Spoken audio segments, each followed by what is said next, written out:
The plan had been brewing for years, back when they were just two teenagers watching Easy Rider and dreaming about the open road. But life happened. Jobs, relationships, rent. It took almost a decade before the dream was finally in motion. Noah, Carter, and Wes Bishop, both 28, sat on their motorcycles at a gas station in Cumberland, Maryland. The early morning sun painted the sky in soft gold, casting long shadows on the pavement. Their bikes, Noah's black Harley-Davidson Softail and Wes's vintage Honda CB750, rumbled beneath them, engines alive with the promise of adventure. "You sure about this, man?" Wes asked, tightening the strap on his backpack.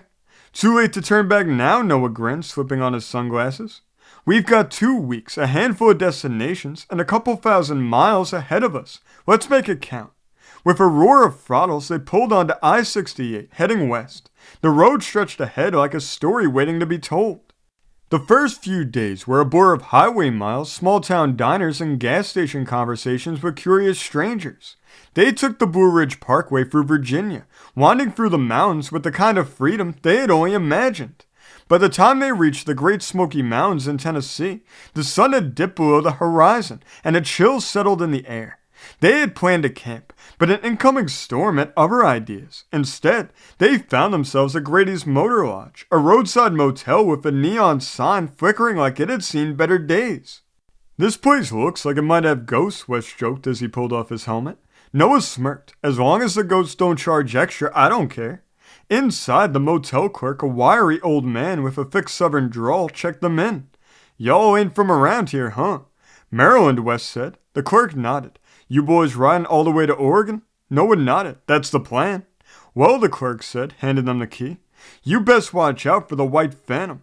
Wes raised an eyebrow. "The what?" The old man chuckled. "Local legend. Some biker got run off the road years ago, and folks say on stormy nights you can see his headlight on the mountain roads. No rider, just a ghost bike." "Good to know," Noah said, shaking his head with amusement. "Let's hope he's friendly." That night, the storm raged outside, rain hammering against the windows. Around 2 a.m., Wes shook Noah awake. "Dude, look outside." Noah groggily sat up, peering through the rain-streaked window. A single headlight glowed on the misty road. It didn't move. It just hovered in the darkness. Then, just as suddenly as it appeared, it vanished. Noah turned to Wes. "We're getting up early and getting the hell out of here." By the time they reached the vast flatlands of Kansas, the sun was relentless. They cruised along I-70, feeling the heat seep through their jackets. Stopping in a small town for gas, they parked beside a group of bikers clad in leather vests and bandanas. The patch on their backs read the Iron Hounds. One of them, a burly guy with a thick beard, looked their way. "Where are you boys headed?" "Oregon," Noah said. The man nodded. "That's a hell of a ride. You need any help with directions?" Wes, ever the optimist, grinned. "I think we got it." "All right," the biker said, stepping closer. "Just watch yourself. Not all roads are friendly." Noah and Wes exchanged a look, sensing the underlying warning. They took off down the highway, but the feeling of being watched lingered. An hour later, they noticed a bike in the distance behind them. Then another. Then a third. "Tell me I'm paranoid," Wes said for the Bluetooth intercom. "I'd love to, but..." Noah checked his mirror. The riders were closing in. Without a word, they hit the throttle. The wind howled in their ears as they weaved through traffic, pushing their bikes to their limits. The Iron Hounds kept pace.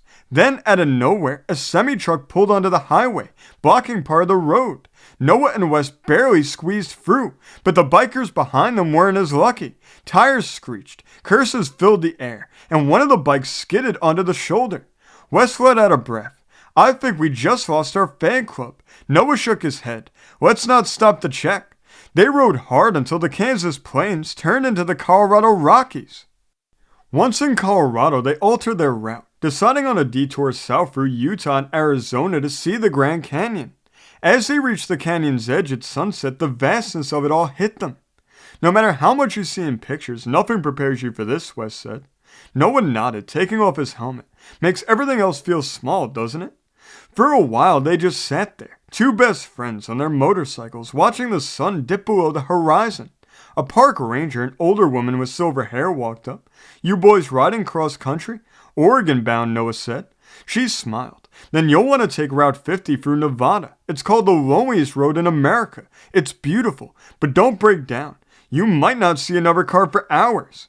They took her advice. 2 days later, they were on Route 50. Nothing but endless desert ahead. The road was desolate, the sky impossibly big. At night, they camped under a sky littered with stars. Sitting by the fire, Wes looked over at Noah. "This is the happiest I've been in years." Noah nodded, "Same."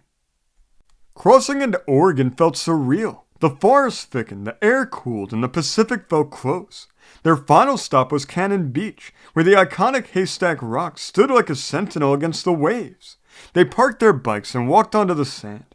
"We made it," Wes said, laughing. "I actually can't believe it." Noah took in the ocean air, worth every mile.